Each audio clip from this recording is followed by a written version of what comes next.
तकलीफों के, दुखों के, रोगों के हम बात टूट पड़े। अब इसमें निराश होने की जरूरत नहीं है।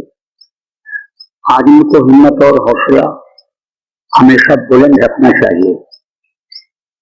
देखो, संघर्ष में आदमी का इस समय का जीवन हो गया। पहले तो ऐसा नहीं था, लेकिन एक के बाद दूसरा, दूसरे के बाद तीसरा, चौथा, पांचवा, ये सब संघर्ष की जो समस्याएं हैं ये बढ़ती चली जा रही हैं। लेकिन इसमें हिम्मत के साथ मुकाबला करने की जरूरत है। देखो, जो गलतियां बन गई, जो कमियां आ गई, अब दोबारा न गलती की जाए, न गलती की वजह से कमी आने पावे, इस चीज का ध्यान रख लिया जाए तो तकलीफें कम हो जाएंगी।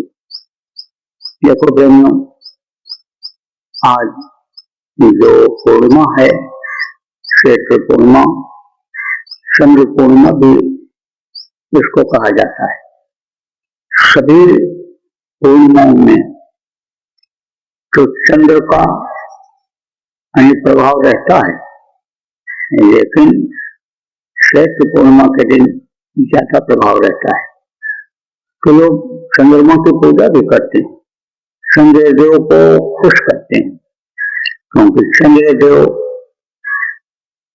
समझ लो शरीर के निर्माण में विशेष मदद करते हैं।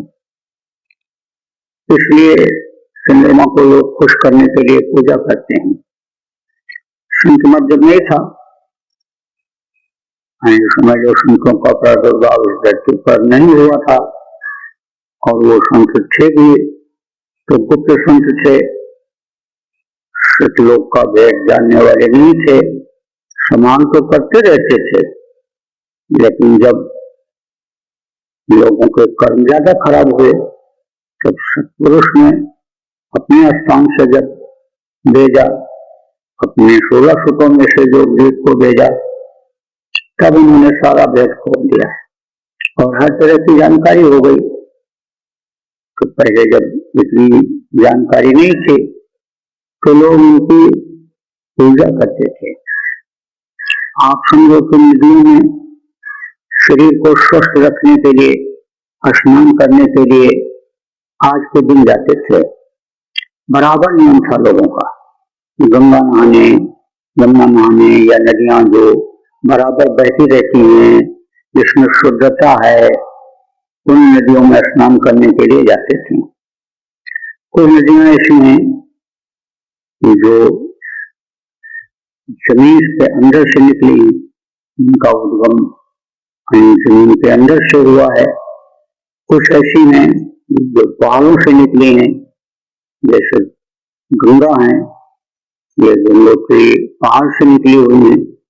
उन नदियों का ज्यादा महत्व है जो पहाड़ों से निकली हुई है, क्योंकि जब वो ऊपर से यहाँ नीचे गिरती हैं तो बहुत सारी जड़ी बूटियां और पहाड़ी फल उसके साथ बह करके आते हैं, और उन जड़ी बूटियों का, पत्तों का, फलों का रस इसमें आ जाता है। तो उससे स्नान करने से शरीर को लाभ मिलता है। तत्वों की कमी जो आती है मौसम के बदलाव से, खाने पीने की बदपरहेजी से, उसकी पूर्ति हो जाती है। लेकिन इन नदियों में स्नान का संबंध केवल शरीर से ही होता है।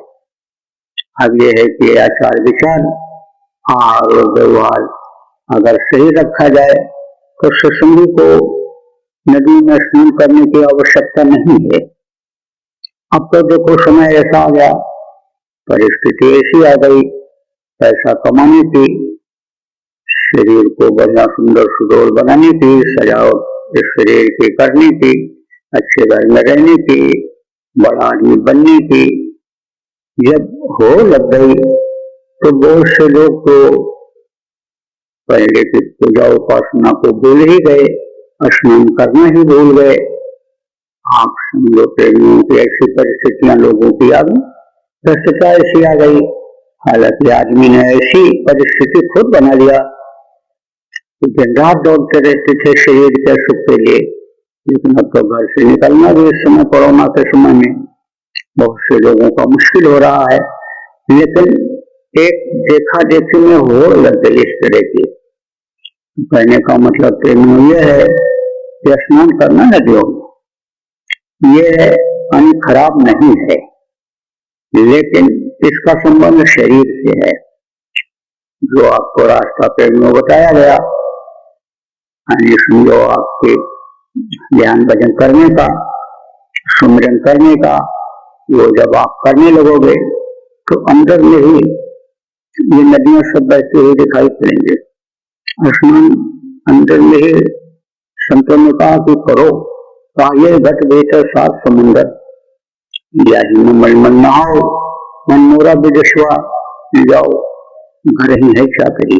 तो आपको समझने की जरूरत है कि प्रेम भजन ध्यान जब आप करते रहोगे, तब आपको परहेज के साथ जब आप रहोगे, खान पान जो आपको शाकाहारी बताया गया, नशा मुक्त रहने का बताया गया, जब शाकाहारी रहोगे, नशा मुक्त रहोगे, तब आपको शरीर के लिए ज्यादा कुछ करने की जरूरत नहीं रहेगी। देखो कि साथ का भी असर होता है। कोई शाकाहारी हो, घर में कोई मांसाहारी निकल गया, रिश्तेदार मांसाहारी निकल गया, उसका साथ पड़ गया, आपका साथ मांसाहारियों का पड़ गया, शराबियों का पड़ गया, बुरे लोगों का पड़ गया, तो वो भी कर्मा जाते हैं। इसलिए हमेशा बचना चाहिए। देखो जब मालिक को भूल जाओगे, गुरु को भूल जाओगे और खुद करने की जब कोशिश करोगे, तब आप सफल नहीं हो पाओगे।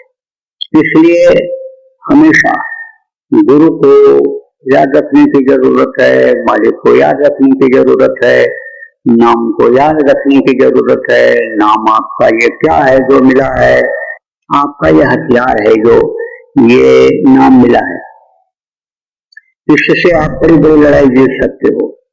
इसलिए नाम की कमाई बराबर करते रहो, नाम को मत बोलो और शरीर का ध्यान रखो।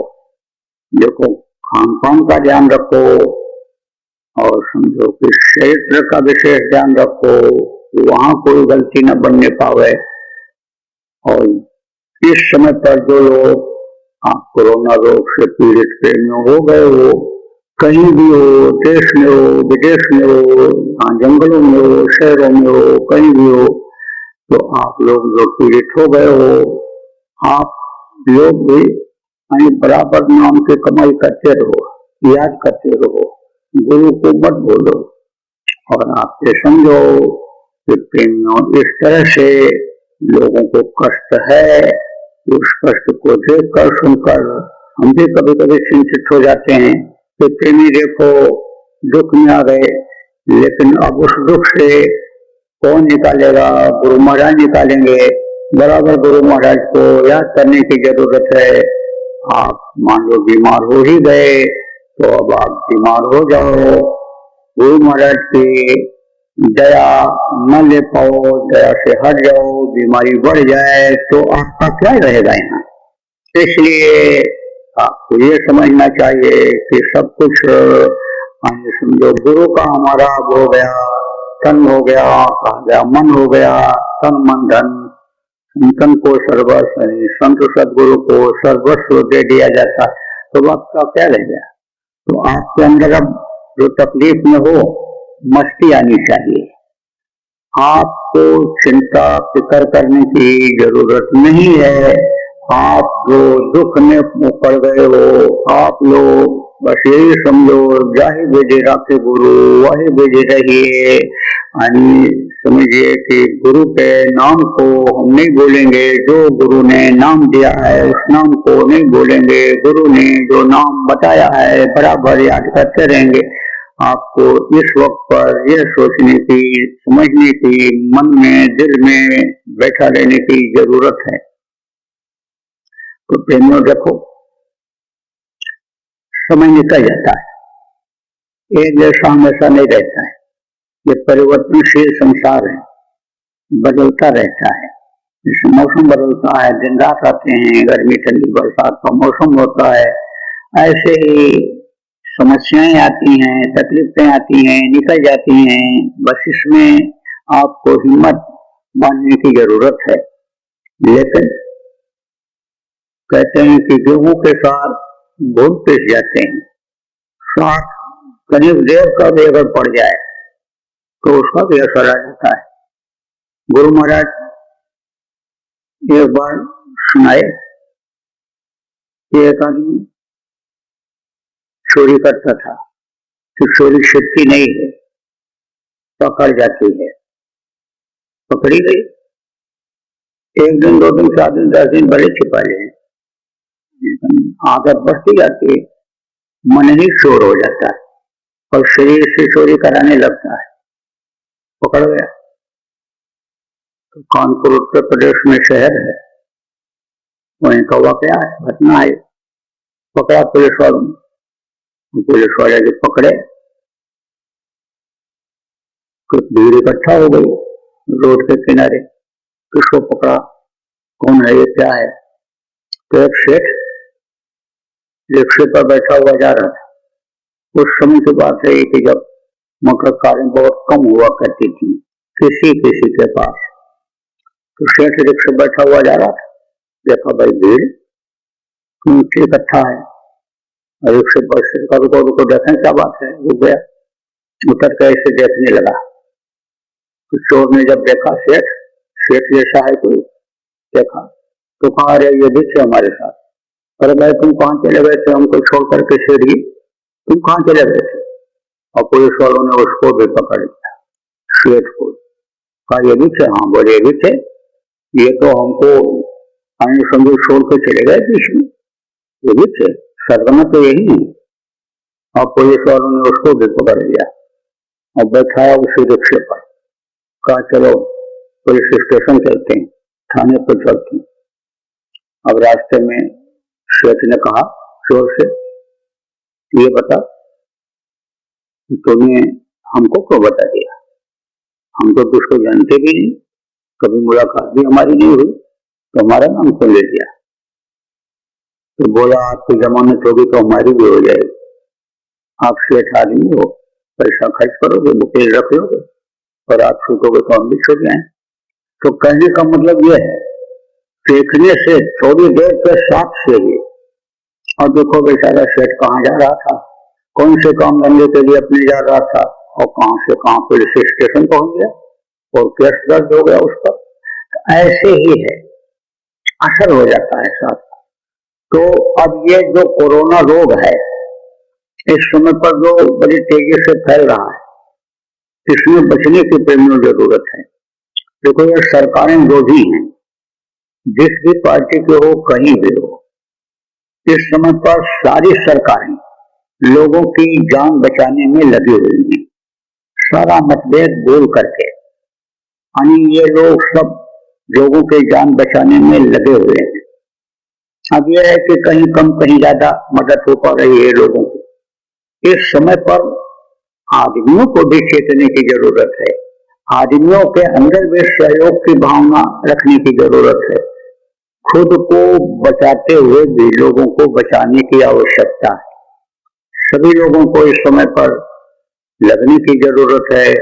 तो बहुत से लोग चले गए, आपके उज्जैन शहर में ही पूरा परिवार चला गया, घर की रखवाली करने वाला भी नहीं, विदेश में लड़की और दामाद, घर की रखवाली के लिए उनको सुरक्षा का गार्ड किराए पर रखना पड़ा। अब आप सोचो, घर मकान धन दौलत ये किस काम का उनके रह गया, वो तो चले गए, परिवार का परिवार चला गया। इस समय पर अपना कुछ भी नहीं समझना चाहिए प्रेमियों कि ये मेरा है, मेरे ही काम आएगा। तो जिनके पास हमने देखा कम है नहीं है, उनके भाव इस तरह के ज्यादा रहते हैं। लेकिन जिनके पास ज्यादा होता है, धन दौलत ज्यादा पसारा होता है, खर्च तो वो भी करते हैं, लेकिन अपने हिसाब से, धन दौलत के हिसाब से खर्चे में, लोगों के जान बचाने में मेरे समझ से अभी कमी है। तो और बढ़ करके लोगों को आगे आना चाहिए, धन से, शरीर से, दिल से, दिमाग से, बुद्धि से लोगों के जान को बचाने में मदद करने की इस समय पर प्रेमियों आवश्यकता है, जरूरत है। तो आप जितने भी सत्संगी हो, आप अपनी हिफाजत करते हुए और लोगों की जान बचाने की भरपूर कोशिश करो। और सत्संगियों, जो भी नियम सरकार ने बनाया है, जैसे मास्क लगाने का, एक दूसरे से 20 की 2 गज की कम से कम दूरी रखने का, ये सब बराबर कायम रखो। जो भी नियम कानून बना दिया है पूरा पालन करने की कोशिश करो। 16 आना पूरा नियम कानून का पालन करो, उसको मत तोड़ो, इनको सहयोग दो, इनका मनोबल बढ़ाओ। जो दिन रात पुलिस के, सुरक्षा के कर्मचारी लगे हुए हैं, अधिकारी लगे हुए हैं, व्यवस्था के जो कर्मचारी अधिकारी लगे हुए हैं, जो भी अस्पतालों में डॉक्टर, नर्स हैं और भी जो कर्मचारी हैं लगे हुए हैं, इनकी मदद करो, इनको सहयोग करो। इस समय पर जरूरत है। जब सहयोग की भावना आदमी की बन जाती है तो हमेशा वही आदत बन जाती है। यह मत सोचो कि अभी तकलीफें जो हैं वही रह जाएंगी या खत्म हो जाएंगी, ऐसा मत सोचो। कभी कोई और भी आ सकती है तकलीफ। आप समझो ये महीना पिछले महीने से भी खराब की उम्मीद है इस महीने में। इस महीने में पिछले महीने से ज्यादा तकलीफें आने वाली हैं। इसलिए हमेशा सहयोग की भावना, बचत की भावना अपनी और दूसरे की, ये सत्संगियों आप बनाओ और बराबर प्रार्थना उस मालिक से करते रहो, मेरा शरीर स्वस्थ रहे, मेरे परिवार के लोग भी आपकी दया का अनुभव करें, वो भी स्वस्थ रहें, और जो बेचारे बीमार हैं वो भी स्वस्थ हों, लोग की भावना बदले, लोगों के विचार बदले, लोग अच्छे बन जाएं, लोगों की रक्षा हो जाए। यह भाव आज पूर्णिमा के दिन आप जितने भी प्रेमी हो सब लोग ये बनाओ। देखो, नदियों की बात करी थी शुरू में, नदियों को साफ सुथरा रखो। नदियों के पानी की जरूरत पड़ेगी आगे चल करके। ये नदियों के पानी का जीवन दान देने का सहारा बनेगा। कहने का मतलब यही, नदियों का पानी बहुत से लोगों को पीना पड़ेगा। शहर के पानी का कोई ठिकाना नहीं, मिले न मिले, कब बंद हो जाए, बिजली अभी बंद हो जाए पूरे देश में तो समझो सारी अर्थव्यवस्था अभी खत्म हो जाए। हाँ तो समझो कि अभी भाग करके पेड़ों के नीचे, जिसको आप काट दे रहे हो, पेड़ लगाने के बजाय काट दे रहे हो, उसी पेड़ की जरूरत आपको पड़ने लगेगी। एक भी पेड़, 2 पेड़, 4 पेड़ लगा दिया, उसके नीचे यानी एसी पंखा जब नहीं चलेगा तो बैठ करके आराम तो कर लोगे। जंगलों को काटना ठीक नहीं है, बल्कि वृक्षों को लगाना है, प्रकृति को हरा भरा करना है, ताकि आगे चल करके वो हमारे बच्चों के काम आ जाए। धूप इस समय देखो, चैत्र के महीने में, वैशाख के महीने में कितनी तेज होती है। अब घर से निकलना ही पड़े, शहर छोड़ना ही पड़े, गांव छोड़ना ही पड़े, घर छोड़ना ही पड़े, परिस्थिति ऐसी आ जाए तो पेड़ के नीचे कुछ छाया तो मिल जाएगी, थोड़ा आराम तो मिल जाएगा। इसलिए आपको इन चीजों पर, छोटी छोटी चीजों पर ध्यान रखने की प्रेमियों जरूरत है। देखो, एक देश के राजा और दूसरे देश के राजा में जब कुछ किसी भी बात का मनमुटाव हो जाता है तब लड़ाई की संभावना बन जाती है। तो उस लड़ाई की संभावना में लड़ाई हो जाती है, जन धन की हानि होती है। लेकिन अगर मनमुटाव पैदा होगा तो दूर भी हो जाता है, शंका हो जाती है तो शंका दूर भी हो जाती है। और जमीन जायदाद की कोई बात होती है, बंटवारे बंटवारे या उसकी, तो वो भी समस्या सुलझ जाती है, तो लड़ाई वो तो चल जाती है। लेकिन कुदरत की लड़ाई जो होती है, प्रकृति की जो मार होती है, वो जो सजा होती है, उससे जल्दी लोग बच नहीं पाते हैं। कोई जरूरी नहीं है कि आप जो कर्म कर रहे हो उस कर्म से प्रकृति समझौता ही कर ले। इसलिए बड़े ही होशियारी से रहने की जरूरत है। प्रकृति के नियम को तोड़ना नहीं है, प्रकृति को छेड़ना नहीं है। देखो, क्षित जल पावक गगन समीरा पंच रचित या अधम शरीरा, जल पृथ्वी अग्नि वायु और आकाश से इस शरीर की रचना हुई है। तो आप ये समझो, इस सब की जरूरत है। धरती की शुद्धता जरूरी है। आप ये समझो कि गंदी जगह पर जैसे आप पैर नहीं रखते हो, बैठते उठते नहीं हो, लेटते नहीं हो, ऐसे ही गंदगी जब रहेगी इस धरती के ऊपर, उसकी हवा जब आपको लगेगी तो बीमारी बढ़ेगी। इसलिए उसको साफ सुथरा रखो। धरती पर खून जब बहता है, जब इस धरती के जमीन के ऊपर जब मांस सड़ते हैं जानवरों के, हिंसा हत्या जब ज्यादा होती है, जब मनुष्य की मृत्यु ज्यादा होती है, तो धरती भी गंदी हो जाती है। हवा भी उससे, मान लो कोई मुर्दा पड़ा है, जलाने वाले नहीं है और छोड़ करके चले गए, कुत्ते खाएंगे, जानवर खाएंगे, जैसा कि इस समय पर कई जगहों पर हो रहा है, तो वो उससे टकरा करके जो हवा आएगी, नाक में लगेगी, वो क्या शुद्ध हवा होगी? वो तो बीमारी पैदा ही करेगी। इसलिए इसको, वायुमंडल को शुद्ध रखना जरूरी है। बराबर हाथ जोड़ करके प्रार्थना लोगों से करता रहा, आज भी कर रहा हूँ कि भाई शाकाहारी हो जाओ। सब लोग शाकाहारी जब हो जाओगे, जानवरों को नहीं मारोगे, जानवर को नहीं काटोगे, आपके लिए खाने के लिए जब लोग नहीं काटेंगे, तो समझो कि खून धरती पर नहीं गिरेगा, मांस नहीं सड़ेगा, खालें हड्डियां ये सब नहीं पड़ेंगी जमीन पर, तो आबहवा शुद्ध रहेगी, धरती शुद्ध रहेगी।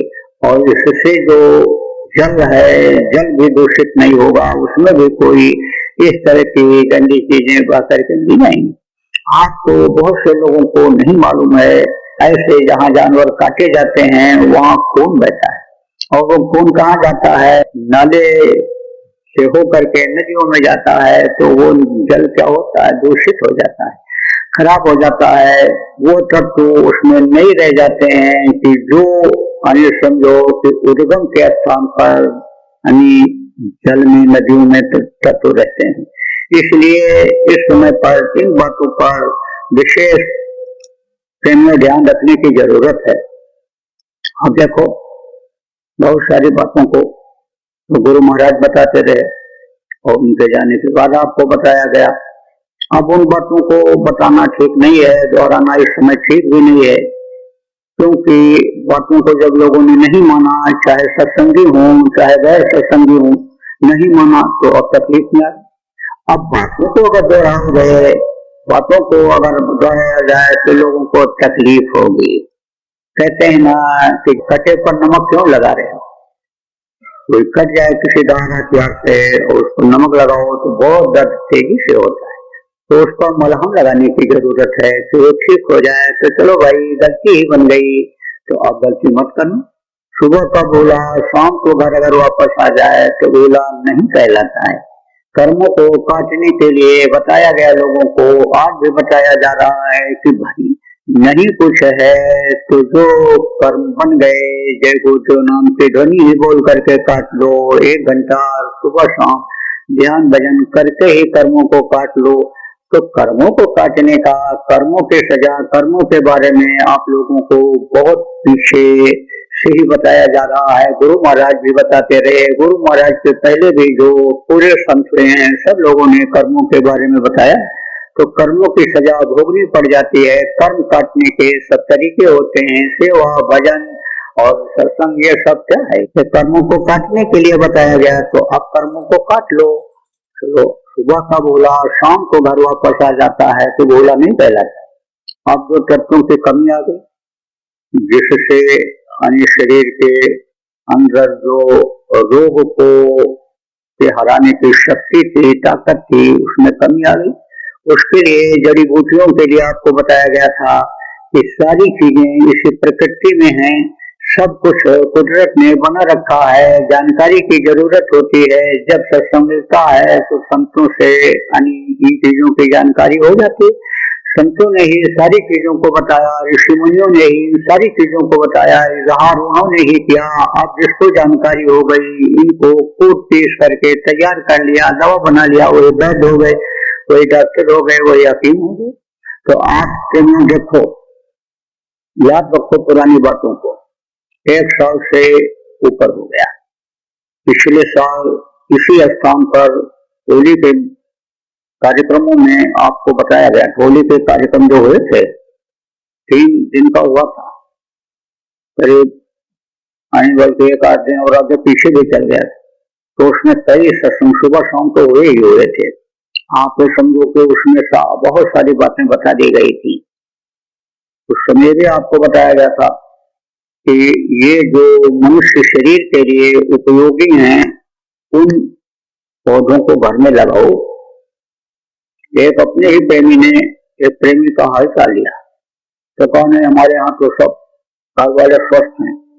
महाराज जी ने कहा था हमने सारे पौधे लगा दिए, कहीं खोजने भी नहीं जाना पड़ता। कोरोना के टाइम पर गमले में लगा दिया, घर में ही शहर में रहते हैं लेकिन बोले गमले में ये सब लगा दिया। और हम लोग सब पत्ती खा लेते हैं और काढ़ा किसी का पी लेते हैं और वो कर लेते हैं, सब पौधे हमने लगा दिए। आपको उसको बताया गया था कि पौधों को लगाओ। तुलसी का पौधा है, जैसे आपका नीम का पेड़ है, ये सब इनकी पत्तियां जो हैं इनकी हर चीज उपयोगी है। आप ये समझो कि सड़ा दो, जला दो, गला दो, ऐसे कच्चा समझो इसको इस्तेमाल करो, पका के करो, भून के करो, कैसे भी करो, ये सब महौषधियां हैं। जैसे आपका ये समझो दूब है, बेलपत्र है, और ये सब क्या है, ये सब इनका असर खत्म नहीं होता है, दूध की जड़ का असर नहीं खत्म होता है, ये सब महौषधियां हैं। त्रिफला है, औला का बैर इनको कहते हैं। आप समझो इन चीजों को लगाओ, इनके पास खेती है, आप इनके पौधे को लगाओ, तैयार करो, आगे चल करके इनकी जरूरत पड़ेगी। त्रिकुटा है, सोंठ किसका बनता है, ये अदरक की खेती होनी चाहिए। आप ये समझो उसका सोंठ बन जाएगा। आप समझो ये काली मिर्च होती है, इसका भी पौधा होता है। पिपली है, ये त्रिकुटा, त्रिफला, ये सब औषधियों में, आयुर्वेद में ये सब विशेष महत्व वाली चीजें हैं। आप ये देखो, गौ पालना लोगों ने बंद कर दिया। गौ का गोबर गुणकारी है, गौ का पेशाब गुणकारी है, जैसे मनुष्य का पेशाब भी बहुत ही गुणकारी है। सबसे ज्यादा गुणकारी मनुष्य का पेशाब है। अब इसकी विधि मालूम होनी चाहिए, कैसे क्या प्रयोग करना चाहिए, क्या है, उसके लिए जानकारी समय समय पर करा दी जाती है। तो प्रेमियों, इसी तरह से आप समझो कि गौमूत्र भी बहुत फायदा करता है। गौ का गोबर है, आप ये समझो गौ का शरीर का जो ये गंध निकलता है, इससे भी कीड़े नाश होते हैं। गौओं की सेवा अगर करते रहा जाए, बराबर गौओं के पास रहा जाए, गोबर उठाया जाए, तो भी आदमी के अंदर रोग की प्रतिशोधक क्षमता पैदा हो जाती है। तो इन सब चीजों पर ध्यान देने की जरूरत है। देखो प्रेमियों, ये चमक दमक कुछ दिन के बाद यह सब खत्म हो जाएगा। चमक दमक की दुनिया नहीं रहेगी, फिर उसी सादगी पर आएगी। अब हम तो ये चाहते हैं कि सादगी पर लोग आ जाएं, सादगी को लोग देख लें, अच्छे समय को देख लें। जब खत्म ही हो जाएंगे तो ये चमक दमक कहाँ से कैसे रह जाएगा। तो चमक दमक भी रह जाए, उसका भी सुख जो लोग ले लिए हैं, आप समझो उसका भी सुख ले लें जो ले रहे हैं, और समझो चमक दमक का सुख जो ले रहे हैं वो उसका भी सुख ले लें, लेकिन सुख ही वो लोगों को खत्म न कर दे। इसलिए चमक दमक की दुनिया पर ज्यादा विश्वास मत करो, सादगी पर विश्वास करो। सादा जीवन, उच्च विचार आप बनो और हमेशा आप परमार्थी भाव प्रेमियों रखो और पुरानी बातों को बराबर मनन करते रहो, सोचते रहो। जिनको कोई तकलीफ भी है, आप मरने के बारे में, आप अपने तकलीफों के बढ़ने के बारे में तो कभी सोचो ही नहीं। हमेशा मस्त रहो और गुरु महाराज का नाम लेते रहो। चर्चा जब भी करो गुरु की ही करो, तो आपके अंदर से जो चिंता है मरने का वो निकल जाएगा। इसलिए बराबर आपको ये बात याद रखनी है। प्रेमियों, पूर्णिमा के दिन आज आपको बताया जा रहा है। तो बोलो जय गुरुदेव, जय गुरुदेव, जय गुरुदेव, जय गुरुदेव, जय जय गुरुदेव।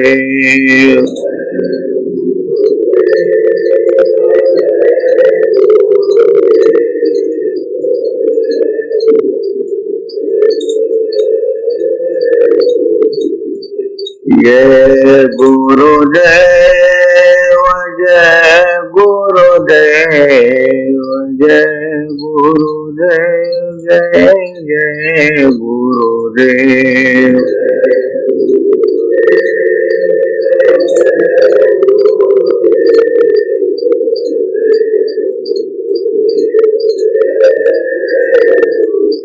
जैसा कि बताया गया है कि ये जय गुरुदेव नाम प्रभु भगवान का है, गुरु महाराज का जगाया हुआ नाम है। तो बराबर नाम धुनी की रट लगाए रहो, अंदर में बराबर नाम धुनी बोलते रहो। नाम धुनी बोलते रहोगे तो राहत रहेगी। जिनको तकलीफ है वो लोग बराबर बोलते ही रहो, और जिनको तकलीफ नहीं है वो लोग भी बोलते रहो। तो ये जो भय है ये निकल जाएगा, ये जो डर है वो निकल जाएगा कि कोरोना आ रहा है, कोरोना भयंकर बीमारी है, जानलेवा है, इससे हम मर जाएंगे। ये भय धीरे धीरे निकलेगा आपका। आपके अंदर मजबूती आएगी, आपके अंदर दृढ़ता आएगी। और जो लोग पीड़ित हो, पड़ गए हो चक्कर में बीमारी के, ऐसे भी बीमारी जो मौसमी है लग गई है, शंका हो गई कि कोरोना ही है, तो उनको भी बोलते रहने से राहत मिलेगी। तो बराबर तो एकदम स्वस्थ हो, तकलीफ ना आवे, बीमारी ना आवे, और आवे तो हम उसको झेल ले जाएं। उसके लिए आप जय गुरुदेव नाम के ध्वनि बराबर अंदर में भी बोलते रहो। कोई काम करो लगन से करो, दिल दिमाग लगा करके करो, वहां बोलना जरूरी नहीं, क्योंकि ध्यान आपका जय गुरुदेव नाम बोलने में चला जाए, काम में रुकावट आवे, तो ये मैं नहीं कहता हूँ। आप जब तक काम करो, कोई भी काम करते हो, कोई भी सेवा करते हो, जब तक सेवा करो मन को उसमें लगाए रहो। और खाली जब बैठो तो जय गुरुदेव नाम की ध्वनि ही अंतर में बोलते रहो, बराबर गुरु का ध्यान प्रेमियों करते रहो। बोलो जय गुरुदेव।